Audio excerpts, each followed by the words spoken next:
దేవునికి స్తోత్రము కలుగునుగాక. ఆఖరుగా సత్యదైవార్చన పాటల పుస్తకములోని 528వ పాట పాడుకుంటూ దేవుని ఉపదేశం వినడానికి మన మనస్సును జాగ్రత్తగా మనము సిద్ధపరుచుకుందాం. జీవితాంతము వరకు నీకే సేవ సల్పుదునంటిని, జీవితాంతము వరకు నీకే సేవ సల్పుదునంటిని. నీవు నాతో నుండి ధైర్యము నిచ్చి నడుపుము రక్షక, నీవు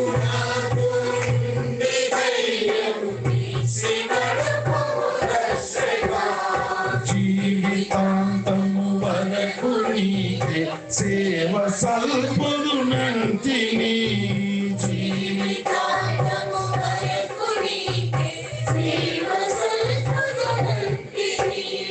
నీవు నాతో నుండి ధైర్యము ఇచ్చి నడుపుము రక్షక, నీవు నాతో నుండి ధైర్యము ఇచ్చి నడుపుము రక్షక.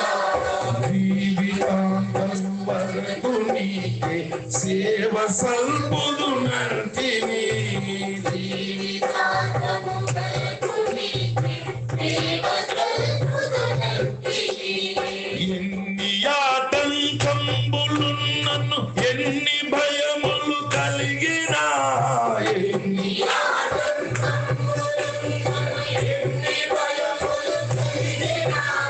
అన్ని పోవును నీవు నా కడనున్న నిజమిది రక్షక,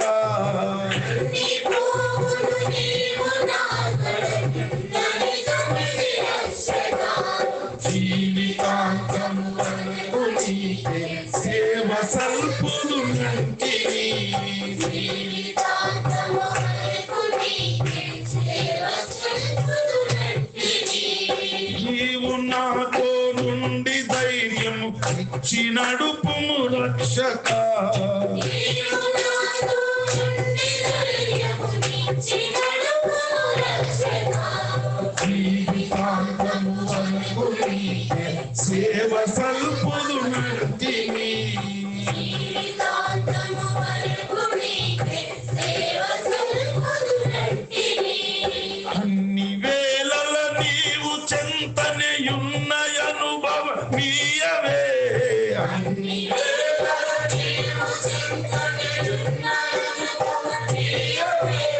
తిన్నగా నీ మార్గమందున పూని నడచెద రక్షక, తిన్నగా నీ మార్గమందున పూని నడచెద రక్షక. జీవితాంతము వరకు నీకే సేవ సల్పుదునంటిని, జీవితాంతము వరకు నీకే సేవ సల్పుదునంటిని. నేత్రములు మీరు మెట్లు బలిపెడి చిత్ర దృశ్యములున్నను,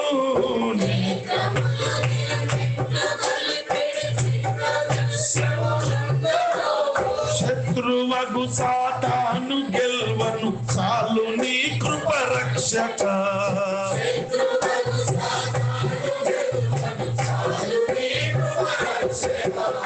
జీవితాంతము వరకు నీకే సేవ సల్పుదునంటిని, జీవితాంతము వరకు నీకే సేవ సల్పుదునంటిని. నందు హృదయము నందు వెలుపట నావరించిన శత్రులను,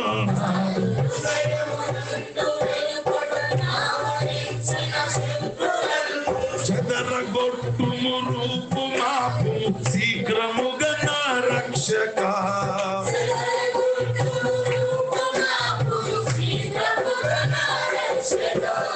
జీవితాంతము వరకు నీకే సేవ సల్పుదునంటిని, జీవితాంతము వరకు నీకే సేవ సల్పుదునంటిని. మహిమలో నీ ఉండు చోటికి మమ్ము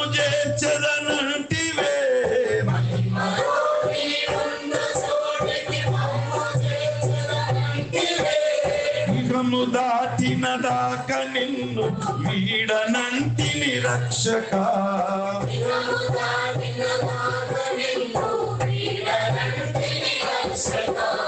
జీవితాంతము వరకు నీకే సేవ సల్పుదునంటిని.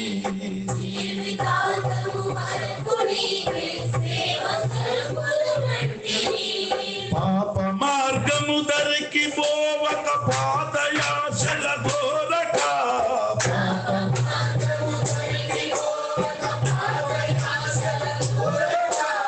ఎప్పుడు నిన్నే వెంబడింపగా కృపను సంగుము రక్షక.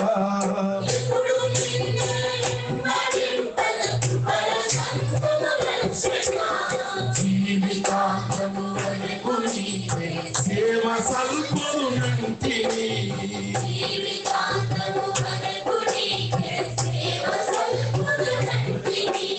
నీవు నాతో నుండి ధైర్యం ఇచ్చి నడుపుము రక్షక.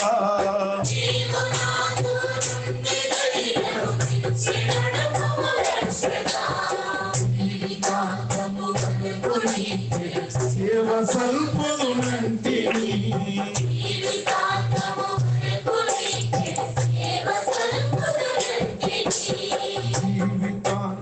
వరకు నీకే సేవ సల్పుదునంటిని. సేవ సల్పుదునంటిని.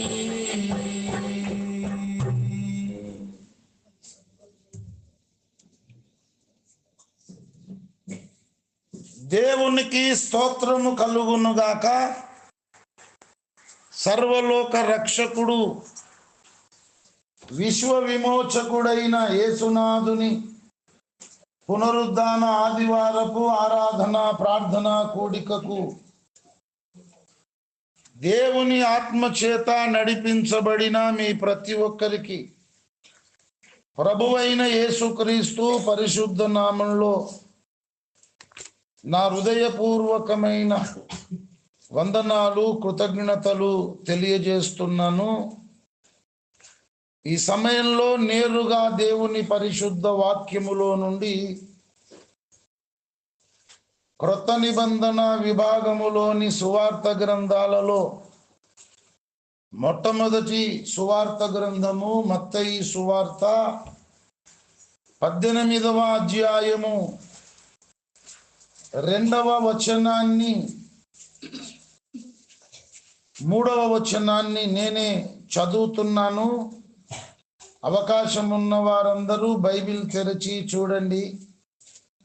అవకాశము లేని వారు చదువుతున్న లేఖన భాగాన్ని శ్రద్ధతో ఆలకించండి. మత్తయి సువార్త 18వ అధ్యాయము 3వ వచనం. మీరు మార్పు నొంది బిడ్డల వంటి వారైతేనే గాని పరలోక రాజ్యములో ప్రవేశింపరని మీతో నిశ్చయముగా చెప్పుచున్నాను. చదువబడిన ఈ లేఖన భాగమును దేవుడు మన వినికిడిలో ఆశీర్వదించున్నట్లు తలలు వంచి కళ్ళు మూసుకొని దైవాత్మ సహాయము కొరకు దేవుని పరిశుద్ధమైన పాదములను ఆశ్రయించి దేవుని సహాయమును అడిగి పొందుకుందాం. ప్రేమ కలిగిన తండ్రి, మహాపరిశుద్ధ దేవుడా, మీకు వందనాలు, కృతజ్ఞతాస్తుతులు, స్తోత్రములు చెల్లిస్తున్నాం. ఒక వారమంతా మా మీద నుండి క్షేమముగా దాటిపోజేసి మా జీవితాలలో మా బ్రతుకులలో మరొక పునరుద్ధాన దినమును గొప్ప ఈవిగా వరముగా మీరు మాకు దయచేసినందుకు మీకు వందనాలు చెల్లిస్తున్నాం. పరిశుద్ధ ప్రభువా, శరీరాశతో నేత్రాశతో జీవపు డంబముతో పాపముతో నిండినటువంటి ఈ లోకములో ఒక వారమంతా సంచరించి పాప నియమము కలిగిన దేహములో శరీరములో జీవించి అనేక విషయములలో తప్పిపోయి తొట్టిల్లి మీ పరిశుద్ధమైన పాద సన్నిధికి వచ్చినటువంటి మా అందరి అపరాధములు, నేరములు, దోషములు, పాపములు, అజ్ఞానకృతములు, అతిక్రమములు, అక్రమములు, మా ద్వారా జరిగిన సకల దుష్కర్మ కార్యములన్నిటిని దయతో క్షమించి మన్నించి కలవరిగిరి కొండల్లో కరకు కొయ్య పైన వ్రేలాడి యేసునాథుడు కార్చిన పరిశుద్ధమైన శిలువ రక్తము చేత మమ్ములందరినీ బాగుగా కడిగి శుద్ధి చేసి పరిశుద్ధపరిచి పవిత్రపరిచి పరిశుద్ధాత్మ అభిషేకముతో మా ప్రతి ఒక్కరిని అభిషేకించి ఆత్మతో నింపి ఆత్మవశులనుగా చేసి మాకందరికి చక్కని ఏకాగ్రతను మీరే ప్రసాదించి చదువబడిన లేఖన భాగమును మీరే ఆశీర్వదించి దిగివచ్చి మా అందరి మనోనేత్రములను మీరే ముట్టి వెలిగించి మీ దర్శన భాగ్యము మాకందరికీ కలిగించి ఈ కడవరి దినములలో, ఈ అంచె దినములలో మేము నడుచుకొనవలసిన మార్గము మీరే మాకు చూపించుమని పరిశుద్ధాత్మ దేవుడా మీరే మాకు ఉపదేశము చేసి మేము నడవవలసిన మార్గమును, మేము వెళ్ళవలసిన త్రోవను, మేము అవలంబించవలసిన వైఖరిని స్పష్టంగా మాకు మీరే చూపించుమని యేసు పరిశుద్ధ నామంలో ప్రార్థించి స్తుతించి వేడుకొనుచున్నాను పరమ తండ్రి. ఆమేన్, ఆమేన్, ఆమేన్. ప్రభునందు నాకు అత్యంత ప్రియులారా, పరలోక రాజ్యములో మనము చేరాలంటే, దేవుడుండే సత్యలోకానికి మనం వెళ్ళాలంటే, మోక్ష రాజ్యములో మనం ఉన్నత మహిమలో శాశ్వత కాలం నిత్యత్వం అంతా నివాసము చేయాలంటే మొట్టమొదట మనము క్రొత్తగా జన్మించాలన్నాడు యేసయ్య. యోహాను సువార్త 3వ అధ్యాయము 3వ వచనం. అందుకు యేసు అతనితో, ఒకడు క్రొత్తగా జన్మించితేనే కాని అతడు దేవుని రాజ్యమును చూడలేడని నీతో నిశ్చయముగా చెప్పుచున్నానెను. ఒకడు క్రొత్తగా జన్మించితేనే గాని వాడు దేవుని రాజ్యాన్ని కనీసం కళ్ళతోనైనా చూడడు అని యేసు ప్రభు వారు ఖచ్చితంగా చెబుతున్నాడు, నిశ్చయముగా చెబుతున్నాడు. కాబట్టి క్రొత్త జన్మ అనుభవం అనేది మనకు తప్పకుండా ఉండాలి. నూతనముగా జన్మించిన అనుభవం తప్పకుండా మనకు ఉండాలి. నూతనముగా జన్మించుట, క్రొత్తగా జన్మించుట అంటే అర్థం ఏంటి? అపోస్తలుల కార్యములు 2వ అధ్యాయము మీరు చూడండి, 38వ వచనం. పేతురు, మీరు మారు మనస్సు పొంది పాపక్షమాపణ నిమిత్తము ప్రతివాడు యేసుక్రీస్తు నామమున బాప్తిస్మము పొందుడి. ఇక్కడ మొట్టమొదట క్రొత్త జన్మ అనుభవం అంటే, నూతనముగా జన్మించుట అంటే మొట్టమొదటిది ఏంటి చెప్పండి? మారు మనసు పొందాలి.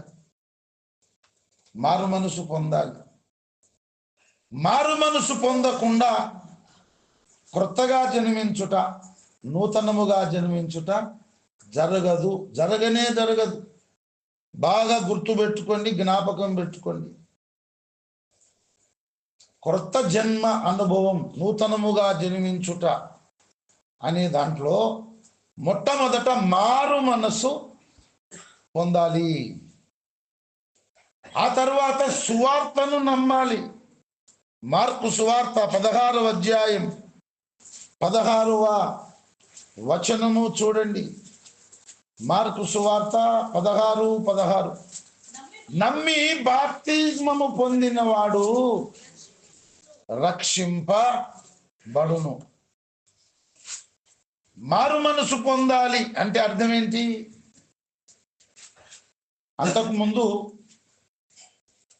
మనము నిజముగా దేవుళ్ళు కాని వారికి పూజలు చేశాము, నిజముగా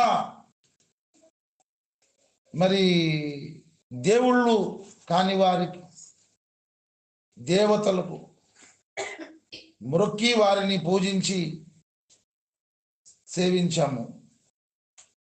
అయితే భూమిని ఆకాశమును అఖిల బ్రహ్మాండమును కలగజేసిన భగవంతుడు సృష్టికర్త యేసుక్రీస్తు ప్రభువే అని తెలిసింది. కాబట్టి మనం వెళుతున్న మార్గము అది సరి అయిన మార్గము కాదు అని ఎప్పుడైతే మనం ఆ మార్గము నుండి యూటర్న్ తీసుకొని సృష్టికర్త అయినటువంటి సమస్తమును కలిగించినటువంటి యేసుక్రీస్తు ప్రభువు యొక్క మార్గములోనికి మనం ఎంటర్ అయి నడుచుకోవడమే మారు మనసు. ఇది మొట్టమొదటిది. ఆ తర్వాత నమ్మి బాప్తిస్మము పొందినవాడు రక్షింపబడునన్నాడు. మొట్టమొదట మీరు మారు మనసు పొంది బాప్తిస్మము పొందుమన్నాడు పేతురు. ఆ తర్వాత మీరు నమ్మి బాప్తిస్మము పొందుడి, అప్పుడే మీరు రక్షించబడతారన్నాడు. ఏమి నమ్మాలి అంటే సువార్తను నమ్మాలి. ఏమి నమ్మాలి? సువార్తను నమ్మాలి. మరి సువార్త అంటే ఏమిటి? 1 కొరింథీ పత్రిక 15వ అధ్యాయము మీరు చూడండి. 1 కొరింథీ పత్రిక 15వ అధ్యాయము 3వ వచనం, నాకియ్యబడిన ఉపదేశమును మొదట మీకు అప్పగించి తిని, అదేమనగా లేఖనముల ప్రకారం క్రీస్తు మన పాపముల నిమిత్తము మృతి పొందెను, సమాధి చెయ్యబడెను, లేఖనముల ప్రకారము 3వ దినమున లేపబడెను. ఇది ఖచ్చితమైన సువార్త. లేఖనముల ప్రకారం మన పాపముల నిమిత్తము యేసు ప్రభువు చచ్చిపోయినాడు, సమాధి చేయబడ్డాడు, 3వ దినమున సజీవునిగా తిరిగి లేచినాడు. ఈ సువార్త మనం ఖచ్చితంగా నమ్మితేనే మనము రక్షణ పొందుతాము. 1 కొరింథీ పత్రిక 15వ అధ్యాయము ఈ మొదటి 2 వచనాలు నేను చదువుతున్నాను, చూడండి. మరియు సహోదరులారా, నేను మీకు ప్రకటించిన సువార్తను మీకు తెలియపరచుచున్నాను. మీరు దానిని అంగీకరించితిరి, దాని యందే నిలిచి ఉన్నారు. మీ విశ్వాసము వ్యర్థమైతేనే గాని నేను ఏ ఉపదేశ రూపముగా సువార్త మీకు ప్రకటించి తినో ఆ ఉపదేశమును మీరు గట్టిగా పట్టుకొని ఉన్న ఎడల ఆ సువార్త వలననే మీరు రక్షణ పొందువారై ఉందురు. ఆ సువార్త వలననే మీరు రక్షణ పొందువారై ఉందురు. మరి ఇప్పుడు క్రొత్తగా జన్మించుట, నూతనముగా జన్మించుట అనే ప్రక్రియలో మొట్టమొదటిది ఏంటి చెప్పండి? మారు మనసు పొంది, రెండవది సువార్తను నమ్మి. మీరు మారు మనసు పొంది బాప్తిస్మము పొందుడి అన్నాడు. తర్వాత మీరు సువార్తను నమ్మి బాప్తిస్మము పొందుడి.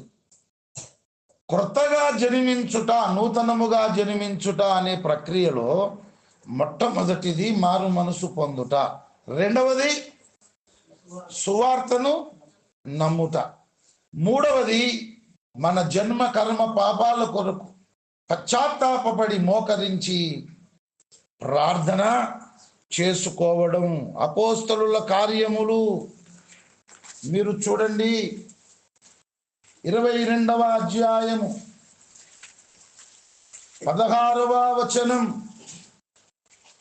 అపోస్తలుల కార్యములు 22:16 గనుక నీవు తడువు చేయుట ఎందుకు, లేచి ఆయన నామమును బట్టి ప్రార్థన చేసి బాప్తిస్మము పొంది నీ పాపములను కడిగి వేసుకొనుమని చెప్పెను.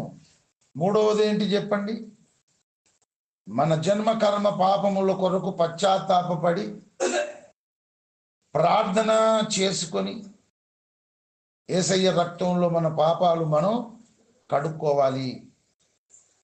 ఆ తరువాత నీటిలోనికి వచ్చి నీళ్ళలో నిలబడి ముంచడము బాప్తిజమం పొందాలి. ఇది కొత్తగా జన్మించుట, నూతనముగా జన్మించుట అనే ప్రక్రియలో ఉన్న 4 ప్రాముఖ్యమైన సత్యాలు.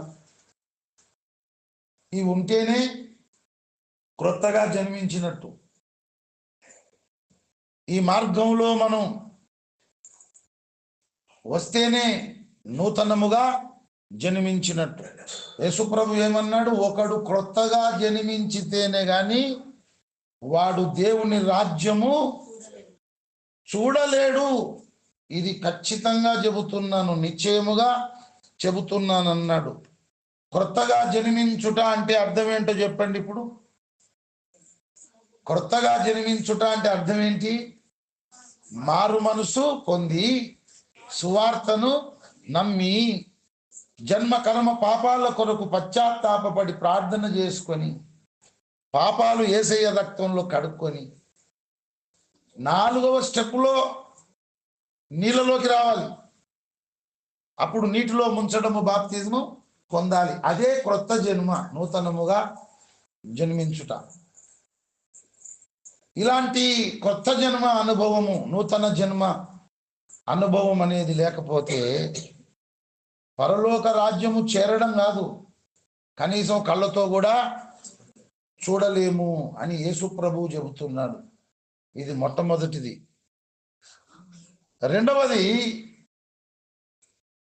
మన నీతి శాస్త్రుల నీతి కంటే పరిసయ్యుల నీతి కంటే అధికము కాకపోతే, ఎక్కువ కాకపోతే మనము పరలోక రాజ్యంలో చేరలేమని ఖచ్చితంగా యేసు ప్రభువు చెబుతున్నాడు. మత్తయి సువార్త 5వ అధ్యాయం 20వ వచనం. మత్తయి సువార్త 5:20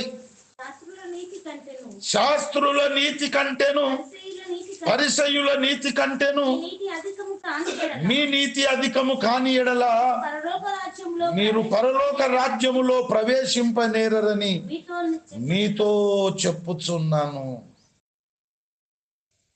కొత్తగా జన్మించకపోతే పరలోక రాజ్యము చేరలేము. శాస్త్రుల నీతి కంటేను పరిసయ్యుల నీతి కంటేను మన నీతి అధికము కాకపోతే, అంటే ఎక్కువ కాకపోతే మనం పరలోక రాజ్యంలో ప్రవేశింపలేము. మరి ఇంతకు శాస్త్రుల నీతి పరిసయ్యుల నీతి అంటే ఏంటి? శాస్త్రుల నీతి పరిసయ్యుల నీతి అంటే కొన్ని ఆచారాలు నిష్టగా పాటించే తత్వం అన్నమాట. ఆ ఆచారాలు నిష్టగా పాటిస్తున్నాము గనుక మేము నీతిమంతులమని జబ్బలు దరుచుకొని కాలరు ఎగిరేసే తత్వం అన్నమాట. అది పరిసయ్యుల నీతి, శాస్త్రుల నీతి. దానినే బైబిల్ స్వనీతి అని మాట్లాడుతుంది. స్వనీతి అంటే స్వంత నీతి. ఏవో కొన్ని పూజలు పురస్కారాలు చేసినందుకు, కొన్ని తిన్నందుకు, కొన్ని తినడం మానినందుకు, కొన్ని నిష్టలు పాటించినందుకు పరిసయ్యులు బయటకు వెళ్ళి అక్కడక్కడ సంచరించి ఇంటికి తిరిగి వచ్చేటప్పుడు ఇంటి ముందు గోలెం ఉంటుంది, గోలెంలో నీళ్లు ఉంటాయి. ఆ నీళ్ళలో చేయి పెట్టి ఇట్లా నెత్తి మీద చల్లుకొని కడప దాటి ఇంట్లోకి పోతాడు అన్నమాట. వాడు ఏమనుకుంటాడంటే, నేను గోలెంలో చెయ్యి పెట్టిన, చెయ్యి తడిపి నా మీద నీళ్లు చల్లుకున్న, నేను పవిత్రుడని అయిపోయినా అని ఇంట్లో చూస్తాడు అన్నమాట. అది సొంత నీతి, స్వనీతి, పరిసయ్యుల నీతి, శాస్త్రుల నీతి. ఇక నేను నీతిమంతుణ్ణి అని వాడు భావించుకుంటాడు. ఈ మాట రోమా పత్రికలో పౌలు భక్తుడు విశదీకరిస్తున్నాడు, చెబుతున్నాడు. రోమా పత్రిక 10వ అధ్యాయము 2వ వచనం.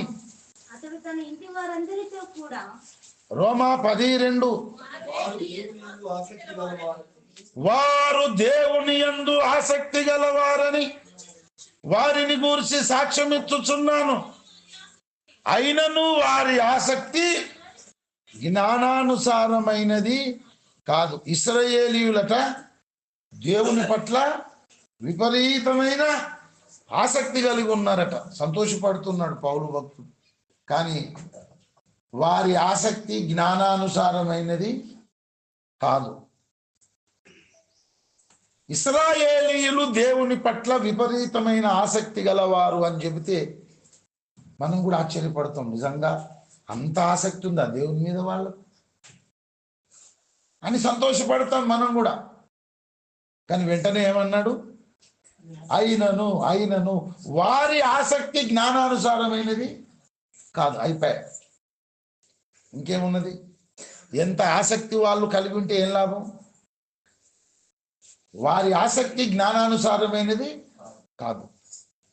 ఇశ్రాయేలీయులు దేవుని పట్ల అంత ఆసక్తి కలిగి ఉన్నారు. అంత ఆసక్తి కలిగి ఉండి కూడా వాళ్ళ ఆసక్తి బూడిదలో పోసిన పన్నీర్ అవుతుంది. ఎందుకంటే వారి ఆసక్తి జ్ఞానానుసారమైనది కాదు. దానికి కారణం ఏంటో తెలుసా? ఏలయనగా, ఎందుకనగా, కారణం ఏమిటనగా. అవన్నీ లేవుగా సార్ అని మీరు అనుకోదు, మీకు అర్థం కావడానికి చెబుతున్నా.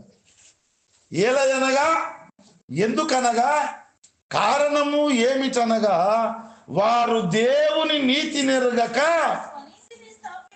తమ స్వనీతిని స్థాపింప బూనుకొనుచు దేవుని నీతికి లోబడలేదు. అది ప్రాబ్లం. వాళ్ళ సొంత నీతిని ఎక్స్పోజ్ చేసుకొని, మేము ఈ ఆచారాలు పాటిస్తున్నాం, ఇంత నిష్ఠతో ఉన్నాము కాబట్టి మేము నీతిమంతులం, మా స్వశక్తి చేత మేము కొన్ని నిష్టలు పాటించి మేము నీతిమంతులమయ్యామని మైండ్ ఉంది, తలకాయ ఉంది. కానీ ఇక్కడ దేవుని నీతి ఒకటి మనకు కనబడుతుంది. వారు తమ స్వనీతిని స్థాపింపబోనుకొనుచు దేవుని నీతికి లోబడలేదు. మానవుల స్వనీతి ఇక్కడ కనబడుతుంది. మానవుల స్వనీతికి వేరుగా, సొంత నీతికి వేరుగా దేవుని నీతి ఇక్కడ ప్రత్యక్షపరచబడుతుంది. ఈ మధ్య దైవజనులు, అపోస్తలులు ఓఫిరయ్య గారు చక్కని పాట రాశారు. ఆ పాటలో ఒక చరణంలో ఈ విషయాన్ని కూడా ప్రస్తావించి పాడాడు. ఏంటి ఆ చరణం? జ్ఞానవంతులై పుడమి నడచుకొందురు, స్వంత నీతిలో అతిశయించకుందురు. జ్ఞానవంతులై పుడమి నడచుకొందురు, స్వంత నీతిలో అతిశయించకుందురు. దైవ నీతినే స్థాపింపజూతురు, క్రీస్తునే తమకు నీతిగా ధరితురు.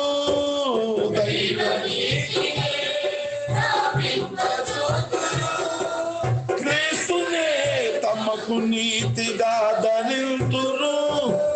దైవ తీర్పులో సిగ్గునందకుందురు, దైవ తీర్పులో సిగ్గునందకుందురు. నీతిమంతులు తమాల వృక్షము వలె ఎడారిలో సహా నువ్వు వేయుచుందురు. నీతిమంతులు తమాల వృక్షము వలె ఎడారిలో సహా నువ్వు వేయుచుందురు. భూమి మీద జ్ఞానవంతులు ఏం చేస్తారట? జ్ఞానవంతులై పుడమి నడుచుకొందురు. పుడమి అంటే భూమి. జ్ఞానవంతులు భూమి మీద ఎట్లా నడుచుకుంటారంటే తమ స్వంత నీతి యందు అతిశయపడరు, సంతోషించరు, ఆనందించరు. దైవ నీతినే పూనుకుంటారు. దేవుని నీతినే ఎక్స్పోజ్ చేస్తారు, దేవుని నీతినే ప్రకటిస్తారు, దేవుని నీతిని గురించే మాట్లాడతారు. అంతేకాదు క్రీస్తు అనే ఒక వ్యక్తిని తమకు నీతిగా ధరించుకుంటారు. క్రీస్తు అనే వ్యక్తిని నేను నీతిగా ధరించుకున్నాను గనుక నేను నీతిమంతుడను, నీతిమంతురాలును. నీతిమంతుడైన క్రీస్తును నేను ధరించుకున్నాను గనుక నేను నీతిమంతుడను, నీతిమంతురాలును అని భావిస్తారు.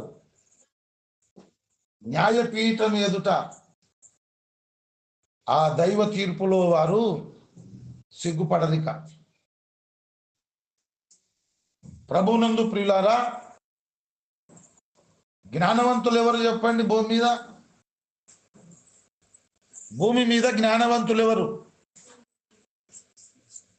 స్వంత నీతి మీద ఆధారపడి బ్రతకక, స్వంత నీతిని బట్టి ఆనందించక, సంతోషించక, నా నీతి క్రియలన్నీ దేవుని దృష్టికి మురికి గుడ్డలే.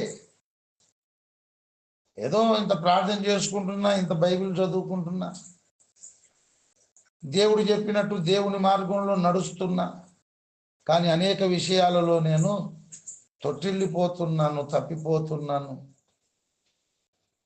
ఎంతైనా నా నీతి క్రియలన్నీ దేవుని దృష్టికి మురికి గుడ్డలే. కాబట్టి నా సొంత నీతి ఏమున్నది, నా స్వనీతి ఏమున్నది అని దేవుని నీతిని గూర్చి మాట్లాడుతూ, దేవుని నీతిని గూర్చి సంతోషిస్తూ, ఆనందిస్తూ, దేవుని నీతినే ఎక్స్పోజ్ చేస్తూ, ఆ దేవుని కుమారుడైన క్రీస్తు యేసునే తమకు నీతిగా ఎవరైతే ధరించుకుంటారో వాళ్ళు దైవ తీర్పులో సిగ్గుపడరన్నమాట. అటువంటి నీతిమంతులు తమాల వృక్షము వలె, ఖర్జూరపు వృక్షము వలె మొవ్వ వేసి ఎదుగుతారు, ఎడారిలో కూడా వాళ్ళు ఫలిస్తారు అని చక్కని పాట రాశారు ఓఫిరయ్య గారు. ప్రభునందు ప్రియులారా, శాస్త్రుల నీతి, పరిసయ్యుల నీతి అంటే వారి స్వంత నీతి, స్వనీతి. అది కాదు. ఆ శాస్త్రుల నీతి కంటే, పరిసయ్యుల నీతి కంటే మన నీతి అధికము కావాలి, ఎక్కువ కావాలి, లేకపోతే పరలోక రాజ్యంలో మనకు ప్రవేశం లేదు. శాస్త్రుల నీతి ఎలాగుంటుందో, పరిసయ్యుల నీతి ఎలాగుంటుందో యేసు ప్రభు వారు చక్కని ఉపమానం చెప్పాడు. లూకా సువార్త 18వ అధ్యాయము 9-10 వచనాలు. తామే నీతిమంతులని తమ్ము నమ్ముకొని ఇతరులను తృణీకరించుకొందరితో ఆయన ఈ ఉపమానము చెప్పెను. ఈ శాస్త్రుల యొక్క గుణము, పరిసయ్యుల యొక్క గుణం ఏంటో తెలుసా? వాళ్ళు తమను తామే నమ్ముకుంటారు, ఇతరులను ఏం చేస్తారు? వాళ్ళు తృణీకరిస్తారు, అవమానపరుస్తారు. అంటే మేము ఇంత నీతిమంతులం, మీ రాష్ట్రాలు ఎంత, మీ బతికి ఎంత, మీ భక్తి ఎంత? మేము శాస్త్రులము, నీతిమంతులం గనక మేము నిష్ట కలిగి ఎంతో భక్తి చేస్తున్నామని చెప్పి తామే నీతిమంతులని తమ్ము నమ్ముకొని, ఎవడైనా బుద్ధిన్నోడైతే దేవుని నమ్ముకోవాలి కానీ వాడు నమ్ముకోవడం ఏంటి? అందుకోసమే బుద్ధి గడ్డి తిని వాళ్ళు సాటి మనుషులను ఏం చేస్తారు? చులకనగా చూస్తారు, తృణీకరించి మాట్లాడుతారు. నీతిమంతులు ఎలా అవుతారు చెప్పండి? అబ్రహాము నీతిమంతుడు అయ్యాడు. ఎలా అయ్యాడు? అబ్రహాము దేవుని నమ్మెను, అది అతనికి నీతిగా ఎంచబడింది. యేసుని నమ్మెడి వారు ఆయన ఉచిత కృపతో నీతిమంతులయ్యెదరు.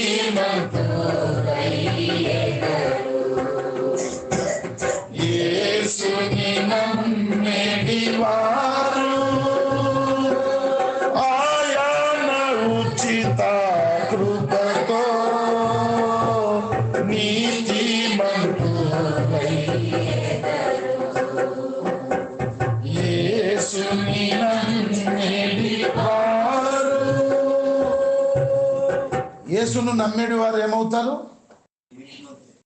ఆ దేవుని ఉచితమైన కృపతో నీతిమంతులు అవుతారు. మరి తమను తామే నమ్ముకునేటోళ్ళు నీతిమంతులు అవుతారు ఎప్పుడన్నా? కారు. ప్రభునందు ప్రియులారా, దేవుని కృపచేత మనము నీతిమంతులము. నీ కృపతోనే అయ్యెదరు శ్రీమంతులు, నీ కృపతోనే అయ్యెదరు నీతిమంతులు. దేవుని కృపచేత మనము నీతిమంతులు, ఎందుకంటే ఆయన నమ్మడం ద్వారా. కానీ ఇక్కడ యేసుప్రభు ఉపమానం చెబుతున్నాడు, తామే నీతిమంతులమని తమ్ము నమ్ముకొని. వీళ్ళే పరిసయ్యులు, శాస్త్రులు, వాళ్ళ గురించి చెబుతున్నాడు. వాళ్ళ నీతి కంటే మన నీతి ఎక్కువ కావాలి, అధికం కావాలి. అంటే వాళ్ళు అంగడికి పోయినప్పుడు, గ్రామంలో సంచరించి ఇంటికి వచ్చేటప్పుడు గోలెంలో చేయబెట్టి నీళ్లు చల్లుకుంటారు కదా. మనం ఏం చేయాలి? ఆ గోళాన్ని లేపి బాగుబలిలాగా మనం మన నెత్తి మీద పోసుకోవాలి. అప్పుడు మన నీతి అధికమవుతుంది కదా, అవునా కదా? వాళ్ళు ఇట్లా చెయ్యి పెట్టే చల్లుకుండ్రి, మనం గోలవేలా పెట్టి మొత్తం మీద పోసుకొని ఇంట్లోకి పోతుంది. అట్లయితే అధికమవుతుంది ఆ నీతి? అట్లా కాదు. శాస్త్రుల నీతి కంటే, పరిసయ్యుల నీతి కంటే మన నీతి ఎప్పుడు ఎక్కువ అవుతుందో ఇక్కడ చెబుతున్నాడు 10వ వచనంలో. ప్రార్థన చేయుటకై ఇద్దరు మనుషులు దేవాలయమునకు వెళ్ళిరి. వారిలో ఒకడు పరిసయ్యుడు, ఒకడు సుంకరి. ఇప్పుడు చూడండి పరిసయ్యుని ప్రతాపం ఎట్లున్నదో 11వ వచనంలో. పరిసయ్యుడు నిలువబడి, దేవా, నేను చోరులను, అన్యాయస్తులను, వ్యభిచారులను అయిన ఇతర మనుషుల వలెనైనను, ఈ సుంకరి వలెనైనను ఉండనందుకు నీకు కృతజ్ఞతాస్తుతులు చెల్లించుచున్నాను. వారమునకు 2 మారులు ఉపవాసము చేయుచు నా సంపాదన అంతటిలో 10వ భాగము చెల్లించుచున్నానని తనలో తాను ప్రార్థించుచుండెను. ఒక ప్రశ్న అడుగుతాను. సుంకరి అనే వ్యక్తి ఇక్కడ మనకు తర్వాత కనబడతాడు, ఏం చేస్తున్నాడు. కానీ పరిసయ్యుడు అబద్ధపు ప్రార్థన చేసిండా, లేకపోతే నిజమైన ప్రార్థనని చేశాడా? నిజమైన ప్రార్థనే చేశాడు. కానీ వాడు తన సొంత నీతిని, స్వనీతిని స్థాపించుకుంటున్నాడు. తమ సొంత నీతిని, స్వనీతిని బేస్మెంట్ వేసుకొని దాని మీద ఇల్లు కట్టుకోవాలని చూస్తున్నాడు. పరిసయ్యుడు నిలబడ్డాడట, ఇట్లా నిలబడి దేవుని చూస్తున్నాడు. ఇట్లా విధేయత, వినయం లేదు. అబ్బో ఆయన దేవుడు కూడా అని లేదు. ఎందుకంటే వీడు స్వనీతి మీద ఆధారపడి బ్రతుకుతున్నాడు. దేవుడు ఆకాశమందు ఉన్నాడు, మనమేమో భూమి మీద ఉన్నాం. మన మాటలు ఎట్లుండాలి? కొద్దిగా ఉండాలి. కానీ వీనికి ఇంత ధైర్యం ఎందుకు?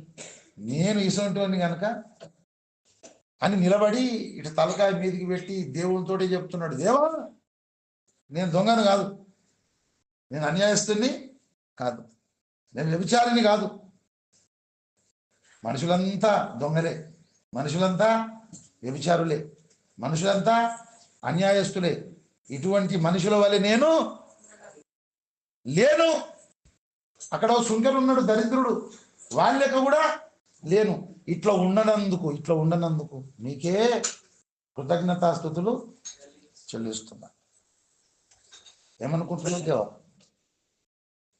ఏమనుకుంటున్నావు దేవా? వారానికి 2 సార్లు నేను ఉపవాసం ఉంటున్నా. సోపులో, జీలకర్రలో, పుదీనలో 10వ వంతు ఇచ్చేస్తున్నా. ఇది స్వంత నీతి కాదా? స్వనీతి కాదా? ఇక్కడ దేవుడు ఏమన్నా చేసినట్టు, దేవుడి మీద ఏదన్నా ఆధారపడ్డట్టు ఏమన్నా కనబడుతున్నా వీడు? కానీ 12వ వచనంలో, 13వ వచనంలో సుంకరి అయితే సుంకరి దూరముగా నిలుచుండి ఆకాశం వైపు కన్నులెత్తుటకైనను ధైర్యము చాలక రొమ్ము కొట్టుకొనుచు, దేవా పాపినైన నన్ను కరుణించుమని పలికను. ఇప్పుడు సుంకరి దూరంగా ఉన్నాడు, దేవునికి దగ్గర లేడు. ఆయన పెద్ద ఆయన దగ్గరికి ఎట్లా పోవాలి నేను అని దూరంగా ఉండి ఆకాశం తట్టుకు కన్నులెత్తుటకైనా ధైర్యము చాలక ఆయన తల వంచుకొని ఒకే ఒక మాట మాట్లాడినాడు, దేవా పాపినైనా నన్ను, ఇంకా వేరే ఏం లేదు, నేను పాపిని, నన్ను నువ్వు కరుణించు. ఇక్కడ ఏం చెప్పలేక ఆయన, నేనేమో పాపిని, నువ్వేమో నన్ను కరుణించాలి, లేకపోతే నాకు ఎటువంటి అవకాశం లేదు. అప్పుడు జడ్జిమెంట్ వచ్చింది, తీర్పు. యేసు ప్రభువు వారు మంచి జడ్జిమెంట్ ఇచ్చాడు. చూడండి 14వ వచనం. అతని కంటే, అతడంటే ఎవడు? పరిసయుడు. అతని కంటే ఇతడంటే ఎవరు? సుంకరి. అతని కంటే ఇతడు నీతిమంతుడుగా తీర్చబడి తన ఇంటికి, అతని కంటే అర్థం ఏంటి? అతని కంటే అంటే వాడు కూడా నీతిమంతుడే, కానీ వానికంటే కూడా ఎక్కువ నీతిమంతుడు ఈ సుంకరి అన్నాడు. ఆ పరిసయ్యుని నీతి కంటే ఈ సుంకరి నీతి అధికమైందా కాలేదా?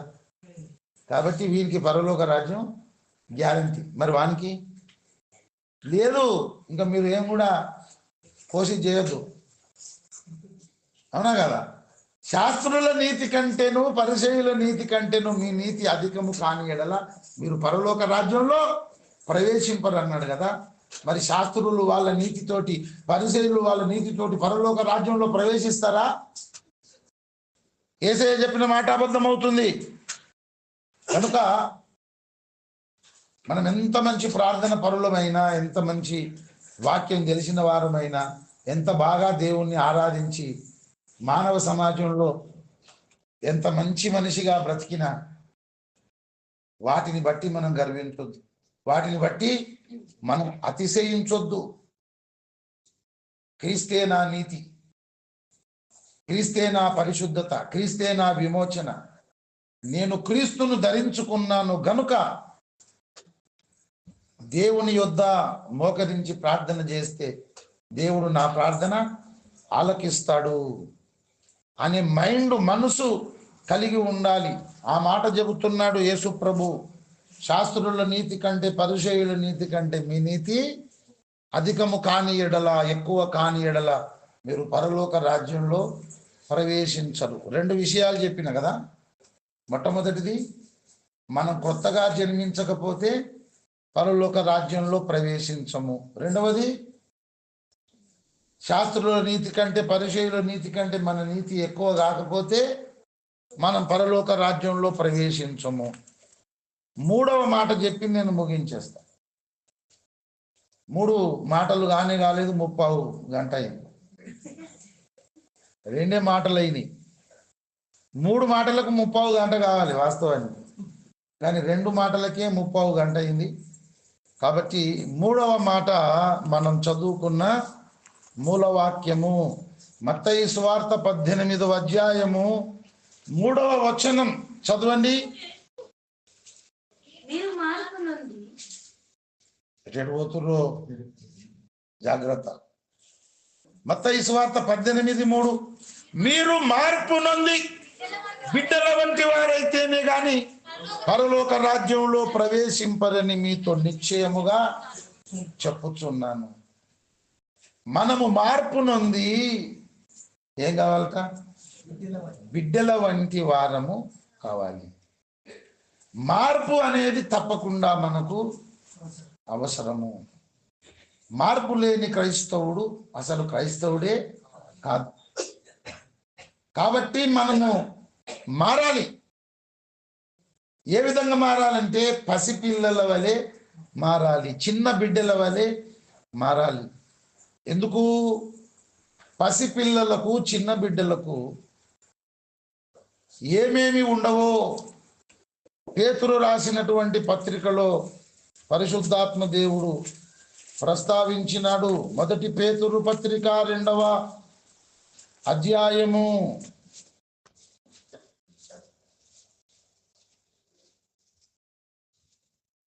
1-2-3 వచనాలు. ప్రభువు దయాళుడని మీరు రుచి చూచి ఉన్న ఎడల సమస్తమైన దుష్టత్వమును, సమస్తమైన కపటమును, వేషధారణను, అసూయను, సమస్త దూషణ మాటలను మాని కొత్తగా జన్మించిన శిశువులను పోలిన వారై అన్నాడు. కొత్తగా జన్మించిన శిశువులు అంటే చిన్న బిడ్డలు, అప్పుడే పుట్టారు, అప్పుడే పుట్టిన పసిపిల్లలు, శిశువులు, చిన్న బిడ్డలు. వాళ్ళ లోపల దుష్టత్వం అనేది ఉండదు. ఉంటుందా? చిన్న బిడ్డలలో, పసిపిల్లలలో దుష్టత్వం ఉంటుందా? నోరు తెరిచి అడ్డగోలుగా ఎవరిని పడితే వాళ్ళని తిడతారా? వాళ్ళు శాపనార్థాలు పెడతారా? అసలు వాళ్ళకి ఆ తలంపే ఉండదు, వాళ్ళకి ఆలోచనే ఉండదు. పసిపిల్లలు, చిన్నపిల్లలు, చిన్న బిడ్డలు ఎలాంటి దుష్టత్వం లేకుండా ఉంటారు. దుష్టత్వం అంటే నిరర్గళమైనటువంటి దుష్టత్వం, అంటే నాలుకను గూర్చిన విషయం అది. చిన్న బిడ్డలు, చిన్న పిల్లలు నాలుకతో ఎవరిని పడితే వాళ్లను గాయపరిచే విధంగా, వాళ్ళు బాధపడే విధంగా మాట్లాడతారా? అటువంటి చిన్న బిడ్డల వంటి వారిగా మనం మారాలి. అటువంటి పసిపిల్లలలాగా మనం మారాలి. తర్వాత కపటము అన్నాడు. చిన్న బిడ్డలలో, పసిపిల్లలో కపటం ఉంటుందా? కపటం అసలు ఉండదు. వాళ్ళ ముందుకు ఎవరు వచ్చినా వాళ్ళతో వాళ్ళు కపటం లేకుండానే ఉంటారు. ఒకవేళ వాళ్ళని బెదిరించినా, దెబ్బేసినా 1 గంట 2 గంటల వరకు మర్చిపోతారు. మళ్ళీ వాళ్ళు రాగానే వాళ్ళని చూసి నవ్వుతారు. అటువంటి చిన్న బిడ్డలు అన్నమాట. ఆ చిన్న బిడ్డల వంటి వారముగా మనం మారాలి. 3వది వేషధారణ. పసిబిడ్డలు, చిన్న బిడ్డలు ఉంటారు కదా, వాళ్ళ దగ్గర వేషధారణ లేదు. అబ్బో, ఇప్పుడు ఇక్కడ చాలా విఐపీలు వచ్చారు, మంచి వాళ్ళు వచ్చారు, వీళ్ళ ముంగట నేను పాస్ చేసుకుంటే ఏమనుకుంటారు వీళ్ళంతా? అరే, ఏమాత్రం సిగ్గులేనాడు ఉన్నాడు వీడు అని అనుకుంటారు. కాబట్టి నేను వీళ్ళ ముంగట పోయా పాసు, వీళ్ళు పోయిన తర్వాతనే నేను పాస్ పోతా అనుకుంటాడా? ముఖ్యమంత్రి రాని, ప్రధానమంత్రి రాని పంపు పెట్టేస్తారు వాళ్ళు. అంటే వాళ్ళ లోపల ఏం లేదు, వేషధారణ లేదు. ఇక మనమేమో మనసుల ముంగట ఒక రకం, మనసుల సాటుకు ఇంకొక రకం. ఇది వేషధారణ. మనం ఉండేది ఎలాగుండాలి? చిన్న బిడ్డలలాగా ఉండాలి. 10 మందిలో ఎలాగున్నామో మనం ఒక్కరు ఉన్నప్పుడు కూడా అలాగే మనం ఉండాలి. లేకపోతే ఏమవుతాం? మనం వేషధారులం. తర్వాత అసూయ అన్నాడు. చిన్న పిల్లలలో, పసిపిల్లలలో అసూయ ఉంటుందా? ఈర్ష, ద్వేషం ఉంటుందా? పగ ఉంటుందా? ఉండదు. తర్వాత దూషణ మాటలు అన్నారు. దూషణ మాటలు అంటే శాపనార్థాలు పెడతారా పిల్లలు? వాళ్ళ దగ్గర పోయి వాళ్ళని చూసినప్పుడు వాళ్ళు నవ్వుతారు, అవసరమైతే బెదిరిస్తే ఏడుస్తారు తప్ప, ఇట్లా ఏడిపిస్తావురా నన్ను, నువ్వు ఇట్లా అయిపోదువుగాక, అట్లా అయిపోదువుగాక అంటారా పిల్లలు? అంటారా? యేసుప్రభు చెప్తున్నాడు, మీరు మార్పు నుండి బిడ్డల వంటి వారైతేనే గాని మీరు పరలోక రాజ్యములో ప్రవేశించరని నిశ్చయముగా మీతో చెప్పుచున్నాను. మార్పు పొందాలి. మనం మార్పు పొందాలంటే ఏం చేయాలి? మనం చిన్న బిడ్డలలాగా మనము మారాలంటే, పసిపిల్లల లాంటి వారము, చిన్న బిడ్డల వంటి వారం మనం కావాలంటే మనము మార్పు చెందాలి, మార్పు చెందాలి. ఈ మార్పు అనేది మనకు ఎలాగొస్తుందో రోమాపత్రిక 12వ అధ్యాయంలో పరిశుద్ధాత్మ దేవుడు చెబుతున్నాడు. 2వ వచనం, రోమాపత్రిక 12:2. మీరు ఈ లోక మర్యాదను అనుసరింపక ఉత్తమమును అనుకూలమును సంపూర్ణమునయ్యున్న దేవుని చిత్తం ఏదో పరీక్షించి తెలుసుకొనున్నట్లు మీ మనస్సు మారి నూతన మగుట వలన రూపాంతరము పొందుడి.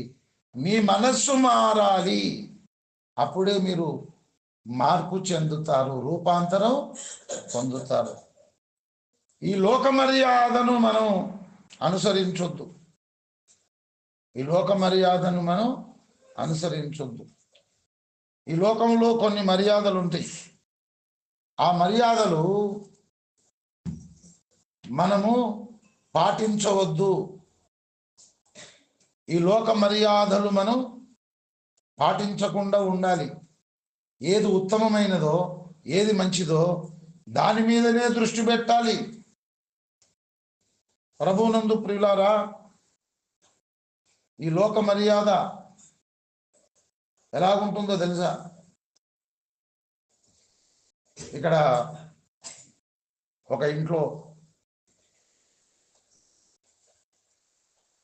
ఒక మంచి తండ్రి చనిపోయాడు. ఆ కుటుంబం అంతా విషాదంలో, దుఃఖంలో ఉన్నారు. అక్కడికి చావుకు వస్తారన్నమాట బంధువులు, చుట్టాలు. ఇక్కడ అన్ని తయారైతా ఉంటే వీళ్ళు చాలా రోజుల తర్వాత కలుస్తారు కదా బంధువులు, దోస్తులు. ఇక 4-5 చుట్టాలు కలిసి, 5-6 బంధువులు కలిసి ఎక్కడ మద్యం షాప్ ఉన్నది, ఎక్కడ కోటలు రమ్ముతారో తెలుసుకొని ఆ ఇంట్లోకి పోయి కూర్చొని పీకల దాకా తాగేస్తారు. తాగొచ్చి వీళ్ళు మంచిగా సపోర్ట్ చేసుకుంటారు, వీళ్ళు తీసుకొని వెళ్తా ఉంటే అంతిమయాత్ర కదా, అంత బాగా తీసుకుపోతుంటారు. బాగా తాగి నడవని చీకటి అవుతుంది అని చెప్పి అటు చొలుక్కుంటా ఇటు చొలుక్కుంటా ఈ పెద్ద మనిషి దగ్గర వచ్చి అక్కడ నడువు అని మాట్లాడతారు. ఈ లోక మర్యాద మంచిగా ఉందా? ఈ మర్యాద ఏమన్నా? వాళ్ళు అంత విషాదంలో ఉండి ఓదాచి ధైర్యపరిచి ఏదన్నా ధైర్యం చెప్పాలి, కానీ పీకల దాకా తాగొచ్చు వాళ్ళు చేస్తారు. సాగులో కూడా ఎన్నో స్థలాలలో చూసాను నేను. ఏమనంటే ఈ లోక మర్యాద. మళ్ళీ 3-4 రోజులు అయ్యాక వచ్చి మళ్ళీ ఈ ఏడ్చేటోళ్ళకే తాగిపించిపోతారు, వీళ్ళు కూడా తాగుతారు. ఇది ఈ లోక మర్యాద. మంచిగుంది కదా? మీరు ఈ లోక మర్యాదను అనుసరింపక ఏది ఉత్తమమైనదో, ఏది మంచిదో దాని మీద దృష్టి పెట్టాలి. మీ మనసు మారాలి, అప్పుడే మీరు మార్పు చెందుతారు. మీ మనసు మారితేనే మీరు నూతనమైపోతారు, రూపాంతరం పొందగలుగుతారు. మన మనస్సు మారాలంటే ఒకటే ఒక్క మార్గం. ఏంటది? మనం ప్రతి విషయంలో మారు మనసు పొందాలి. ఏ ఏ విషయాలలో మనం తప్పిపోతున్నామో, ఏ ఏ విషయాలలో దేవుణ్ణి బాధ పెడుతున్నామో ఆయా విషయాలలో మనము మారు మనసు పొందాలి. మారు మనసు పొందినప్పుడల్లా మన మనసు మారుతుంది, కొత్తగా అయిపోతాం, రూపాంతరం పొందుతాం. మనస్సు మారి నూతన మగుట వలన రూపాంతరం పొందండి అని బైబిల్ చెప్పిందా? మరి మనస్సు మారాలి, మనస్సు మారితేనే కొత్తగా అయిపోతాం, కొత్త మనిషి అవుతాం. అప్పుడే మనం యేసయ్య రూపంలోకి రూపాంతరం మనం చెందుతాము. మరి మనసు మారాలంటే అంతటా అందరూ మారు మనసు పొందాలన్నాడు దేవుడు. అపోస్తలుల కార్యములు 17వ అధ్యాయము 30వ వచనం. ఆ అజ్ఞాన కాలములను దేవుడు చూచి చూడనట్టు ఉండెను, ఇప్పుడైతే అంతటను అందరూ మారు మనసు పొందవలనని మనుషులకు ఆజ్ఞాపించుచున్నాడు. మారు మనసు వేరు, మనసు మారుట వేరు. రెండొకటేనా? మీరు చెప్పండి. మారు మనసు అనేది, మనసు మారుట అనేది రెండు ఒకటేనా? రెండు ఒకటి కాదు, ఒకటిలాగా అనిపిస్తాయి. మారు మనస్సు అంటే దైవ చిత్తానుసారముగా దుఃఖపడడం. ఓ తప్పు చేసినాం, ఓ పొరపాటు చేసినాం, ఓ పాపం చేసినాం, మోకరించి కళ్ళు మూసుకొని పశ్చాత్తాపపడి ఆ పాపాన్ని ఒప్పుకొని దేవుని క్షమాపణ పొందుకుంటున్నాం. ఇక ఇటువంటి తప్పు, పొరపాటు, పాపం నేను చెయ్యను అని తీర్మానం చేసుకుంటున్నాం, ప్రార్థన చేసుకుంటున్నాం. దీన్ని ఏమంటారు? మారు మనసు. ఇట్లా నువ్వు మారు మనసు పొందినప్పుడల్లా నీ మనసు మారుతుంది. మారు మనసు పొందినప్పుడల్లా నీ మనసు మారుతుంది. మనసు మారినప్పుడల్లా నువ్వు కొత్తగా అవుతావు, కొత్త మనిషి అవుతావు. కొత్త మనిషి అయినప్పుడల్లా యేసయ్య రూపం కొంత నీకు వచ్చేస్తుంది. ఇది సిస్టమ్. గనుక మారు మనసు పొందుట అనేది చాలా ప్రాముఖ్యము. ఏ ఏ విషయాలలో మనం తప్పిపోతున్నామో ఆయా విషయాలలో మనం మారు మనసు పొందాలి. బైబిల్ ఏం చెప్పింది? అతిక్రమములను దాచిపెట్టువాడు వర్ధిల్లడు, వాటిని ఒప్పుకొని విడిచిపెట్టువాడు కనికరము పొందుకుంటాడు. ఎవరి కనికరం? దేవుని కనికరం.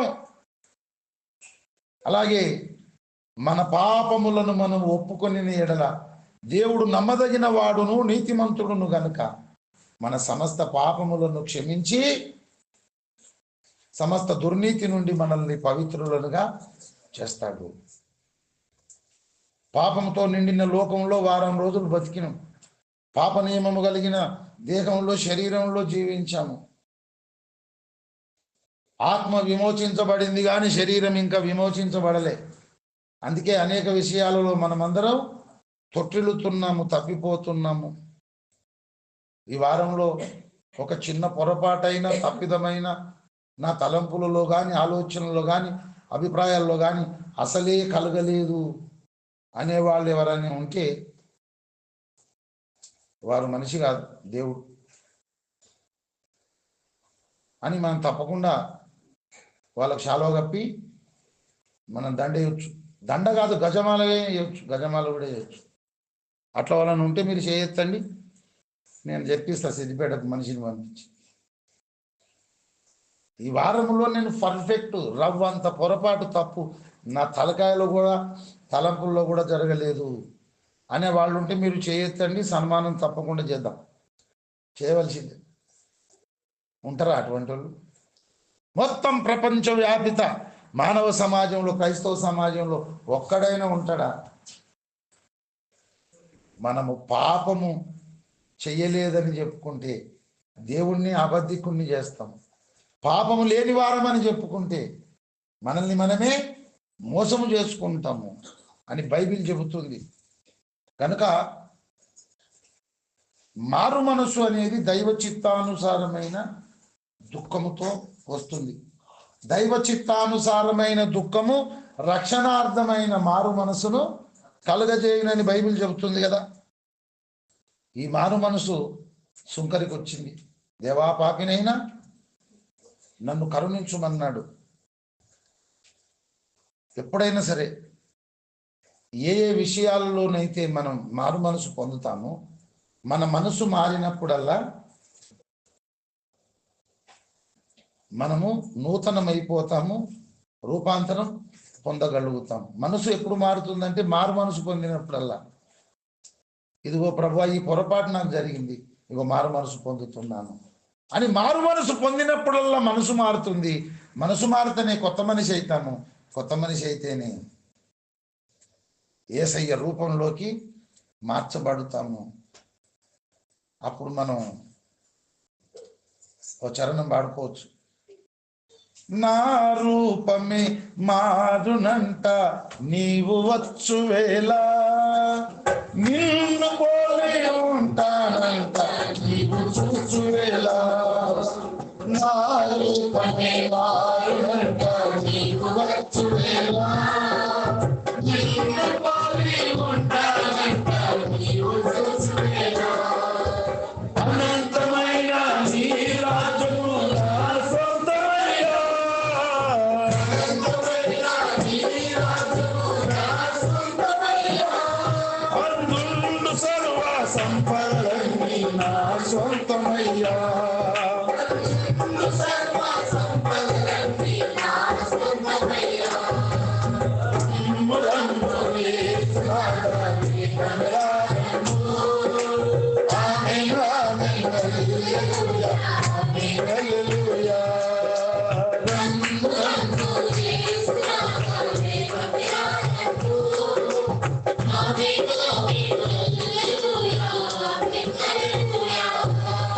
యేసయ్యా నా యేసయ్యా ఎప్పుడయ్యా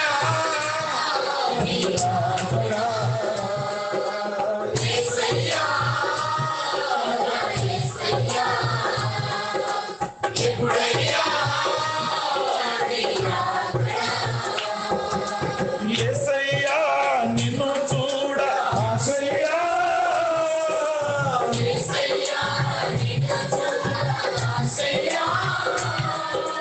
నావయ్యా యేసయ్యా నిన్నున్నా,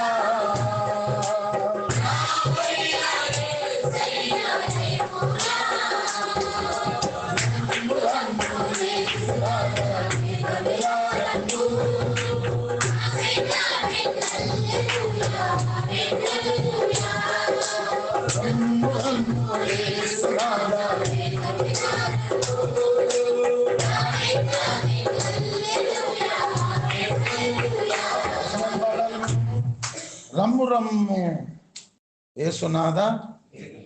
వేగమే అంటే రయమున అంటే రైన, అరే రైన రావడం అట్లా పోయి ఇట్లా రైన వచ్చిన అంటే అర్థమైంది తొందరగా అన్నమాట. యేసు ప్రభువును మనం పిలుస్తున్నాం, యేసయ్యా వస్తానన్నావు, ఎప్పుడయ్యా నీ రాకడా, నువ్వు తొందరగా రా, రయముగా రా, నువ్వు వేగమే రా అని మంచిగానే పాడుతున్నావు, మంచిదే. కానీ ఆయన వచ్చేసరికి ఆయన మనల్ని చూస్తే మనం ఆయన లెక్కనే కనబడాలి. కాబట్టి ఇది పాడాలంటే కొంత లోపల భయం అవుతుంది.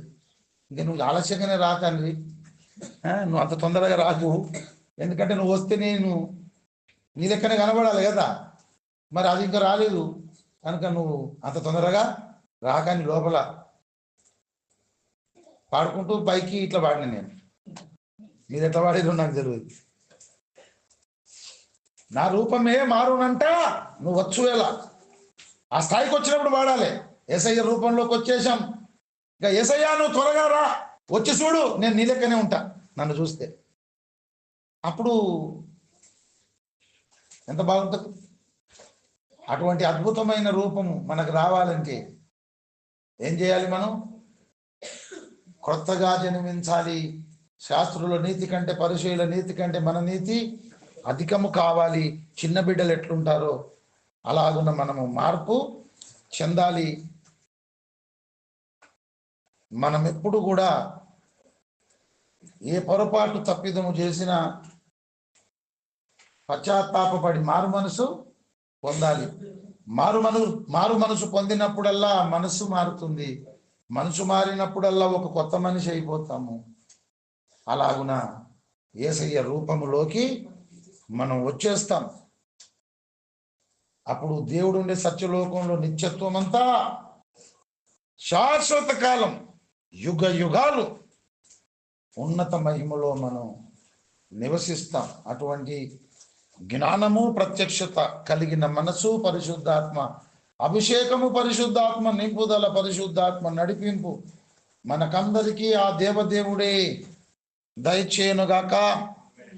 అందరూ తలలు వంచి కళ్ళు మూసుకున్నట్లయితే దేవుడు పంపిన ఉపదేశము, సందేశము మనలో నిలిచి ఫలించున్నట్లు దేవుని వాక్యము అనే ఉదకము చేత పవిత్ర స్నానం చేద్దాం.